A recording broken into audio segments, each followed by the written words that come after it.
मौजूद ही खजौली थाना क्षेत्र अंतर्गत जो है बेला कोठी में और प्राथमिक विद्यालय बेला कोठी में, और यहाँ एक मामला सामने आया जो कई बच्चों का आरोप है। जो यहाँ एक शिक्षक है जिसके द्वारा जो है मैडम के साथ और हम लोगों के साथ जो है कहीं न कहीं अश्लील हरकतें, गंदी हरकतें करते हैं। इस मैटर को लेकर हम यहाँ आए हैं और मैडम भी है साथ में। विशेष हम जानते हैं क्या सच्चाई है। क्या नाम है आपका? रेखा देवी। क्या मामला है?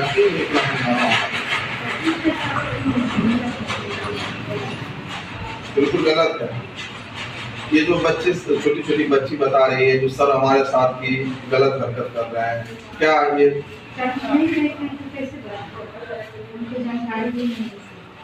बोला जब मैडम का सर के साथ देखे हैं, गलत हरकत करते हुए भी देखे हैं। सुबह बच्ची से जब बात की है तो ये भी बोल रहे हैं जो मोबाइल हम लोगों को